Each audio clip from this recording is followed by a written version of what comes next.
श्री स्वामी समर्थ.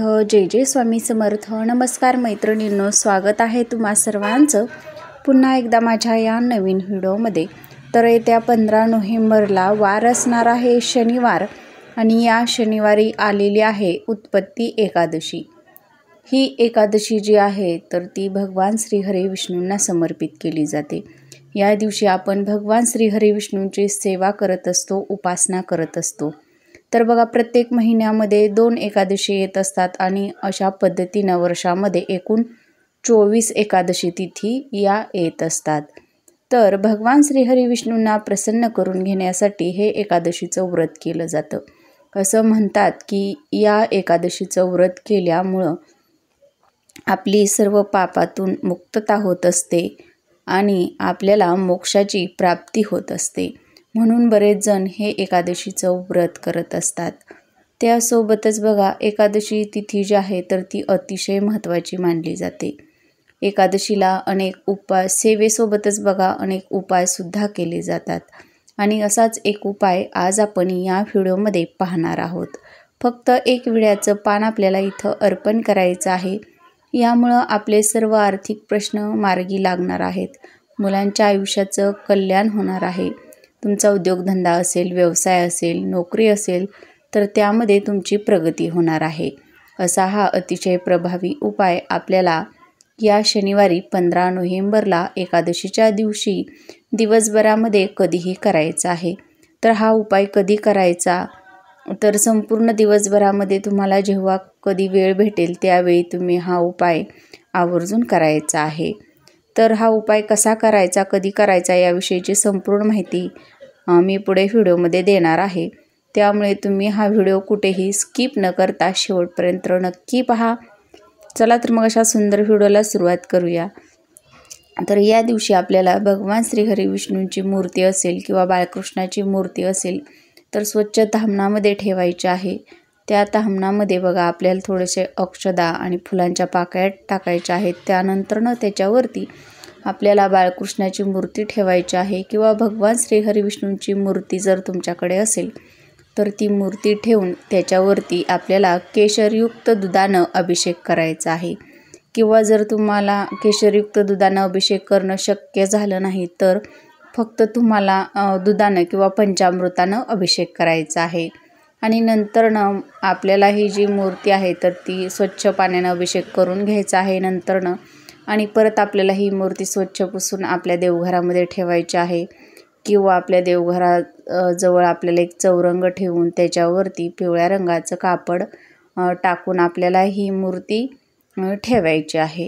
त्यानंतरनं आपल्याला त्यांची विधिवत पूजा करायची आहे. एक शुद्ध गाईच्या तुपाचा दिवा हा तुम्हाला मूर्तीसमोर लावायचा आहे. आता पिवळ्या रंगाला बघा, पिवळा जो रंग आहे तर तो भगवान श्रीहरी विष्णूंचा अतिशय प्रिय असणारा रंग आहे. त्यामुळं त्यांना पिवळ्या रंगाच्या वस्तू ज्या आहेत तर त्या अतिशय प्रिय आहेत. आणि म्हणून पिवळ्या रंगाच्या वस्तू ज्या पण असतील तर त्या आपल्याला भगवान श्रीहरी विष्णूंना अर्पण करायच्या आहेत. त्यासोबतच बघा, आपण या दिवशी स्नान केल्यानंतरनं देवपूजा करताना पिवळ्या रंगाचं वस्त्र परिधान करायचं आहे. आणि त्यानंतरनं आपल्याला आपली नित्य देवपूजा करून नंतरनं हा अभिषेक करून अशी पूजा मांडायची आहे. त्यानंतर आपल्याला बघा, भगवान श्रीहरी विष्णूंना एक तुळशीचं पान जे आहे तर ते अर्पण करायचं आहे. आता बघा, आपल्या बऱ्याच जणांच्या अनेक इच्छा असतात. अनेकांच्या काही इच्छा पूर्ण होतात, काही इच्छा काही केल्यानं पूर्ण होत नाहीत. आणि म्हणूनच अशा कठीण इच्छा ज्या आहेत तर त्या पूर्ण करण्यासाठी आपण हा जो उपाय आहे तर तो करायचा आहे. आता बऱ्याच जणांचं स्वप्न असतं की माझं घर असावं किंवा माझ्याकडे एवढा पैसा असावा, माझा उद्योगधंदा व्यवस्थित चालावा किंवा माझी व्यवसायामध्ये, नोकरीमध्ये प्रगती व्हावी. आईवडिलांना वाटत असतं की आपल्या मुलांची प्रगती व्हावी, अभ्यासामध्ये व्हावी, नोकरीमध्ये व्हावी. त्यासोबतच त्यांची मुलं जी पण उद्योगधंदा करत असतील, व्यवसाय करत असतील तर त्याच्यामध्ये प्रगती व्हावी अशी आईवडिलांची इच्छा असते.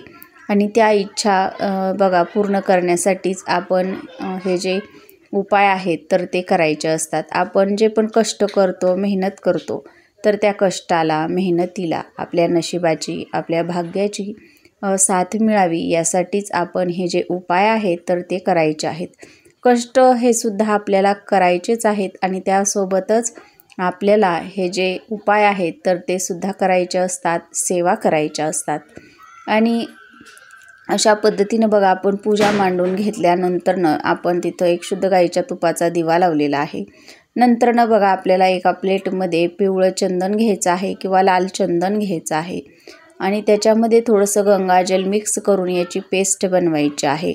आता आपल्याला हा उपाय करण्यासाठी बघा 3 हिरव्या वेलची, 3 लवंग आणि त्यासोबतच 2 खाऊची पानं म्हणजेच विड्याची पानं लागणार आहेत. तर ही पानं आपल्याला हिरवी आहेत तर हिरवीगार अशी पानं घ्यायची आहेत. पिवळ्या रंगाची झालेली किंवा सडलेली पानं आपल्याला घ्यायची नाहीत. 2 स्वच्छ पानं घ्यायची आहेत. 3 लवंग, 3 हिरवी वेलची आणि आपल्याला लाल चंदन घ्यायचं आहे. याची गंगाजल घालून पेस्ट बनवायची आहे. नंतरनं बघा या पानावरती तुम्हाला ओम वैष्णवे नमः हा जो मंत्र आहे तर तो लिहायचा आहे. हा मंत्र आता कसा लिहायचा तर तुम्हाला बघा तुळशीच्या काडीनं हा जो मंत्र आहे तर तो तुम्हाला लिहायचा आहे. हा मंत्र लिहिल्यानंतरनं बघा आपल्याला हे जे पान आहे तर ते भगवान श्री हरिविष्णूंना अर्पण करायचं आहे. त्याच्यावरती आपल्याला 3 लवंग, 3 हिरवी वेलची या 2 वस्तू ठेवून हे पान भगवान श्री हरिविष्णूंना अर्पण करायचं आहे. असं म्हटलं जातं की हे एक पान भगवान श्री हरिविष्णूंना अर्पण केल्यानं आपल्या ज्या पण काही इच्छा आहेत तर त्या पूर्ण होतात. आपल्या इच्छा पूर्ण होण्यामध्ये जे पण काही अडथळे असतील तर ते दूर होत असतात. म्हणून हा एक मंत्र लिहून आपल्याला हे जे पान आहे तर ते भगवान श्री हरिविष्णूंना अर्पण करायचं आहे. त्यानंतरनं दोन्ही हात जोडून तुमच्या ज्या पण इच्छा आहेत तर त्या पूर्ण करण्यासाठी आपल्याला भगवान श्री हरिविष्णूंकडे प्रार्थना करायची आहे. आणि नंतरनं बघा आपल्याला तिथंच बसून 108 वेळा ओम नमो भगवते वासुदेवाय नमः या मंत्राचा जप करायचा आहे. आणि आपण जो दिवा लावलेला आहे तर त्या दिव्यामध्ये सुद्धा आपल्याला 1 हिरवी वेलची टाकायची आहे. आता बघा आपण पैशांच्या आर्थिक अडचणी दूर करण्यासाठी हा उपाय करत आहोत. तर बघा लवंग, हिरवी वेलची या ज्या वस्तू आहेत तर त्या माता लक्ष्मीला आपल्या घराकडे आकर्षित करण्याचं काम करत असतात. म्हणून या ज्या वस्तू आहेत तर त्या अतिशय महत्त्वाच्या मानल्या जातात. म्हणून या वस्तूंसंबंधित आपण जर काही उपाय केले तर साक्षात माता लक्ष्मी आपल्यावरती प्रसन्न होत असते आणि आपल्या घरामध्ये माता लक्ष्मीचं आगमन होत असतं. आपल्या घरामध्ये माता लक्ष्मीचा प्रवेश होत असतो.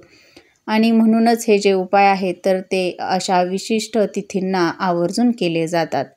तर आजचा व्हिडिओ आवडल्यास व्हिडिओला लाईक करा, शेअर करा आणि चॅनलवरती नवीन आला असाल तर प्लीज चॅनलला सबस्क्राईब करा.